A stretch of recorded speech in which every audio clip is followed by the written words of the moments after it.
zay noresantsika teto farany de zao ary nio jerefantsika androany zany de hoe nahita isika fa ny olona anankiray de tsy maintsy atao batisa de mila n'zany hoe batisan'ny fanamasina zany koa.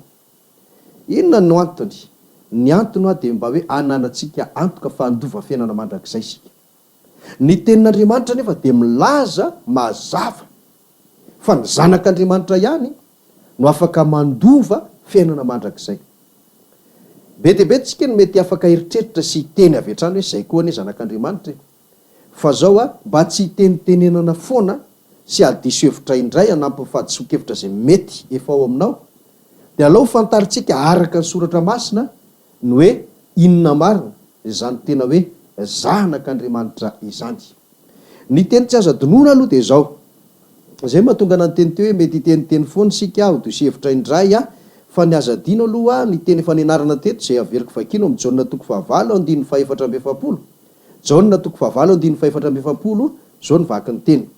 Ianareo avy tamin'ny devoly rainareo ka izay sitraky ny rainareo no tianareo atao. Aleo eo ihany vakitsika. Ity teny ity de nilazany Jesosy ireo olona teo anoloany zay mpivavaka, tena mpivavaka. Nefa Jesosy de niteny azy tao anatin'ny teny ray-bava hoe ianareo dia avy tamin'ny devoly rainareo. Zany hoe reo olon'ireo zany dia mazava loatra fa devoly ny rainy ary zanaky ny devoly izy, nefa izy mpivavaka. Tsy hafa am'zany nefa izasy ianao tsika olombelona ankehitriny satria ireo olon'ireo de olombelona mitovy amintsika ihany. Izy mpivavaka, ianao koa mpivavaka. Nefa eo anatrehan'Andriamanitra rehefa Jesosy no mijery de mahita fa ianao mpivavaka amin'ny eritreritra sy milaza ny tenanao ho zanak'Andriamanitra io, zanaky ny devoly ianao. Ny antony de zao, nandova ilay toetra fototra tao anatin'ny olona zay niteraka anao ianao, izay nofo amandra misy ota ao anatiny, andevon'ny ota izy, de tahaka izany koa ianao nateraky nofo amandra de nofo amandra ihany koa. Satria ny voalazan'ny Jaona hoe zay teraky ny nofo de nofo ary zay teraky ny fanahy de fanahy. Ka raha nateraky ny nofo ianao, nofo amandra misy ota ihany koa anatinao de ino no manamarina?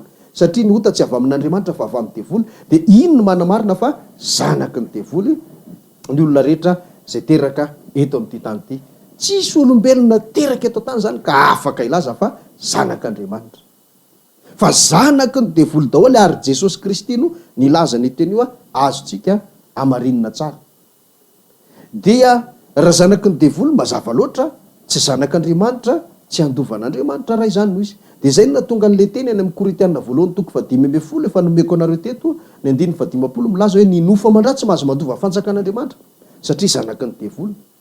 Ka raha te andovan'Andriamanitra isika de mahalala tsara ny tantara sy ny fahamarinana nady eto amin'ity tany ity ary fa ny zanaka ihany no mandova.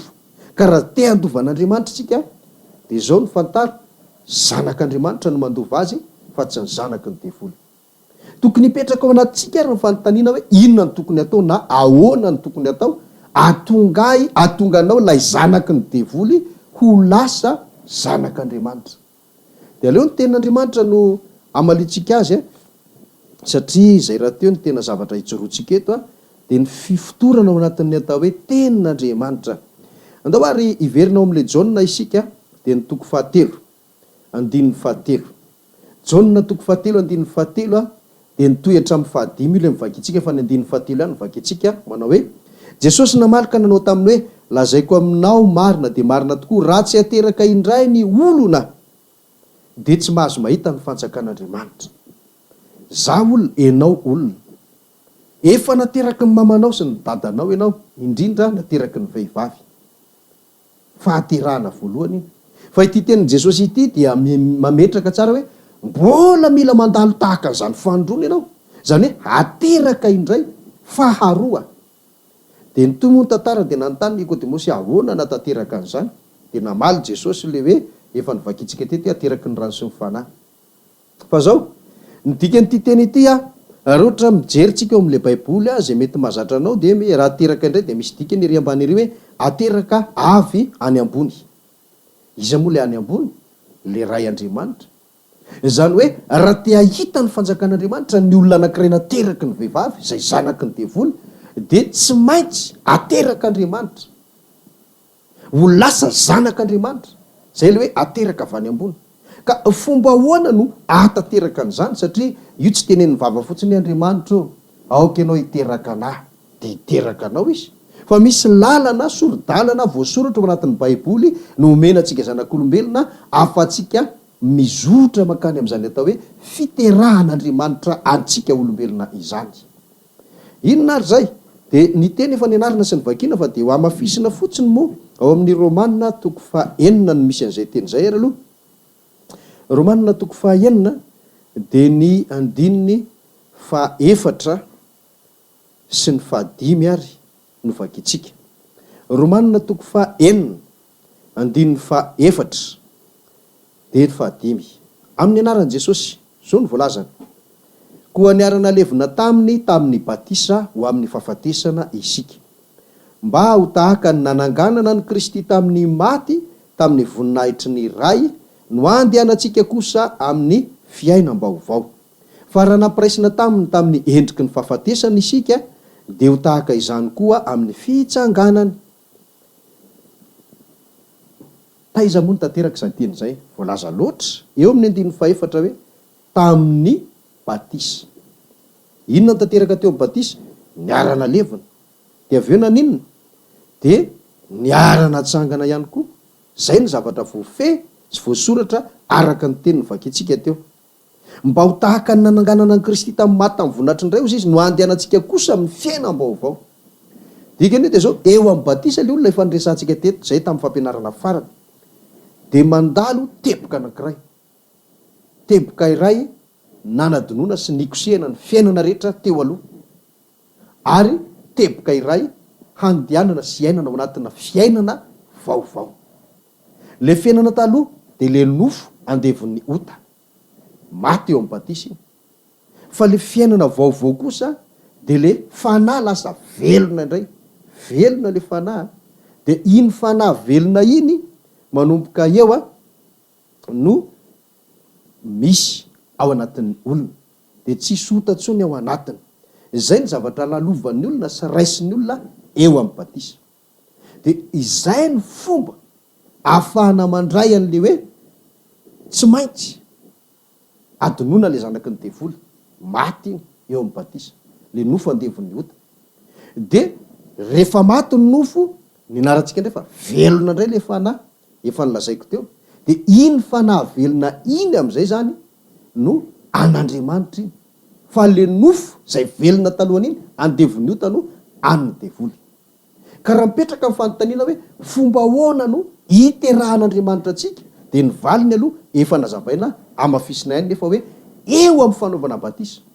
Eo amin'ny fanaovana batisa zany no atateraka an'le hoe aterak'Andriamanitra ny olona anankiray, ary eo amin'ny batisa eo no velomo tapitra hatreo le mahazanaky ny devoly azy. Zay ty tenin'Andriamanitra ty hoe maty de nalevona, de avy eo nitsangana, niarana tsangana tamin'ny Kristy, lasany amin'ny atao hoe fiainana vaovao. Ny dikany de zao raha tsy mandalo eo amin'ilay atao hoe batisa ny olona anankiray, de tsy afaka handalo eo amin'ny atao hoe fiterahan'Andriamanitra azy mihitsy. Satria arak'izany, amin'ny alalan'ny batisa no ahafahan'Andriamanitra miteraka ny olona fanondrona, zay le atao hoe ateraka avany ambony. De zao ary veriko ihany ny teniko fa raha tsy mety atao batisa ianao tsy ho tonga aminao zany rehetrarehetra zany, ary de hipetraka ho zanaky ny devoly foana ianao, de tsy andova ny fanjakan'ny lanitra. Ny batisa nefa tsy zay batisa ekenao sy tianao de mety daholo, fa tsy maintsy le batisa anankiray ataontsika hoe batisa original ao anaty baiboly ihany no ataonao zay efa nitsindritsika teto farany, de zay manaraka sy matateraka an'iny no hatateraka an'le hoe nateraka Andriamanitra izy. Amafisitsika ihany hoe amin'ny fomba ahoana ary no afahantsika manam-porofo izany zavatra izany fa tena eo amin'ny batisa tokoa no hiteran'Andriamanitra ny olona. De satria ho iaho averiko tsara, maty eo le nofo andevon'ny ota, le an'ny devoly tapaka hatreo ny velomo. Velona indray le fanahy zany, de io fanahy velona iny andovy vakitsika ny Romanina 9 de ny 15. Romanina 9 de ny 15 ka hatramin'ny 17. Amin'ny anaran'i Jesosy zanak'Andriamanitra zao ny vaky ny teny. Romanina 9 15 ka hatramin'ny 17. Amin'ny anaran'i Jesosy. Fa tsy nandray ny fanahy-pahandevozana ho amin'ny tahotra indray ianareo fa nandray ny fanahy ny zanaka natsangana izay antsointsika hoe Abara io. Ny fanahy de miara-milaza amin'ny fanahintsika fa zanak'Andriamanitra isika, ary raha zanaka dia mpandova eny sady mpandovan'Andriamanitra no mpiray lova amin'ny Kristy koa raha miara-miaritra aminy isika mba hiara-manamboninahitra aminy koa. Mazava be mitoy an'le tantara. Maty le nofo, velona le fanahy, zay ny tenitsika farany teo. De iny fanahy velona iny resahana eto hoe eo amin'ny 5:10 hoe tsy nandray ny fanaham-pahandevozana ho amin'ny tahotra indray. Zany fanahy zany tsy tahaka le nofo tsony hoe ho andevony ny ota indray. Zay no natonga azy ny teny hoe tsy fanahy-pahandevozana ho amin'ny tahotra indray ianareo. Fa inona le ndraisinareo izy fanahy ny zanaka natsangana. Zany hoe midika, milaza izany teny zany. Fa rehefa vita batisa ny olona anankiray na mandalo eo amin'ny batisa, lay tena batisa original, lasa le fiainana teo aloha, maty le fiainana ara-nofo. Velona indray le fanahy zay tsy hany devolo tsony ary tsy andevo tsony, fa io fanahy io hoy ity tenin'Andriamanitra ity de fanahin'ny zanaka natsangana. Natsangana izy io, natsangan'Andriamanitra io. Zay afatsika manamarina sy manamafy lay voalazako teo ihany fa eo amin'ny fanaovana batisa ny olona anankiray na eo amin'ny fahavitan'ny batisa ny olona anankiray no aterak'Andriamanitra. Ka niteran'Andriamanitra azy tsy hoe ho alain'Andriamanitra dia ataony anaty kibony tahaka ny eritreritry Nikodemosy na metrahan'ny fanontaniana tamin'i Jesosy, fa ny fomba hiteran'Andriamanitra ny olona zany dia zao atsangany ho zanany. Nefa tsy tanteraka raha tsy mandalo eo amin'ny batisa, satria eo amin'ny batisa iny no tapaka le fifandraisany amin'ny devoly, mahazanaky ny devoly azy, de malalaka be ny ananganan'Andriamanitra azy ho zanaka. Dikany ary tsy ity nofo ity, tsy izao vatana izao no atsangan'Andriamanitra ho zanany, fa le fanahy ao anatin'ny olona. Amafisitsika ihany amin'ny alalan'ny andiny soratra masina anankiray ao amin'ny Galatiana 4 de ny andininy 7 ka hatrany amin'ny andininy 7. Galatiana 4:7 ka hatramin'ny 7 amin'ny anaran'i Jesosy. Zao ary mivaky ny teny. Dia tahaka izany koa isika fonombola zaza de nandevoziny ny abidim-pianarana zao tontolo izao. Fa rehefa tonga ny fotoan'andro de nirahin'Andriamanitra ny zanany, nateraky ny vehivavy, nateraka tao ambany lalàna, hanavotany izay ambany lalàna mba andraisantsika ny fananganana anaka.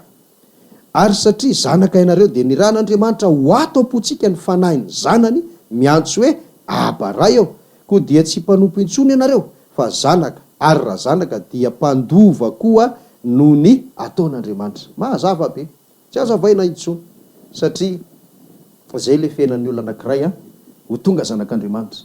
Ny tsindriky fotsiny efa voalaza tao amin'le Romanina 9 teo le izy, tao amin'ny 9:40 fa 5:10 fa manamafy izy eto zany hoe eo amin'ny 9:9 hoe nirahin'Andriamanitra ho ato am-pontsika ny fanahy ny zanaka, miantso hoe Abara io. Io zany le voalazany amin'le Romanina 9 teo ihany any izy de milaza hoe ny fanahy masina, de miara-milaza mifanahintsika le fanahy ao anatintsika fa zanak'Andriamanitra isika.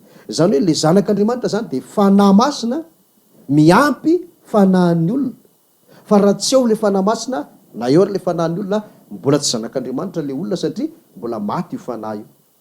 De iny le amafisina eto ihany verina ihany le fananganana anaka eto fa de zao izy hoe tsy any amin'ny abidim-pianarana zao tontolo zao tsony tsika izy fa efa tonga ny fotoan'andro ndrahan'Andriamanitra zanany, nateraky ny vehivavy tao ambany lalàna, tsy resantsika aloha tao ambany lalàna sy ny karazany fa manana ny fotoana na reny rehetrarehetra ireny fa ny raisy zany de zao hoe ny fananganan'Andriamanitra ho zanany no fomba atateraka an'le hoe ateraka avy any ambony. De zay mandalo eo amin'ny batisa, la tena batisa original la ihany no afaka mandray sy mahatateraka izany zavatra izany. Tenin'Andriamanitra farany vakitsika amin'ity androany ity satria ny fotoana moa de miazakazaka mihitsy fa de manamafy aloha zany zay teny rehetrarehetra izay fa de zao hoe na izany mino na izany tsy mino, tena misy fanahy ny olona, tena misy fanahy ny olona. Zao ary io ary lay soratany ny apôstôly Paoly zay mivakitsika teto tamin'ny fandarana farany ao amin'ny Koritianina faharoa no vaky antsika. Koritianina faharoa dia ny toko faefatra aloha andininy fahaenina ambin'ny folo. Koritianina faharoa toko faefatra andininy fahaenina ambin'ny folo. Izao mivolazany amin'ny anaran'i Jesosy Tompo manao hoe: ary tsiketraka izahay fa na dia mialevona aza ny toetra ivelany dia avaozina isan'andro kosa ny toetray anatiny. Mitovy amin'ilay teny anankiray novakintsika teo ihany misy dikany kely le hoe toetray ery ambany. De nambarany mazava zany dikany hoe ny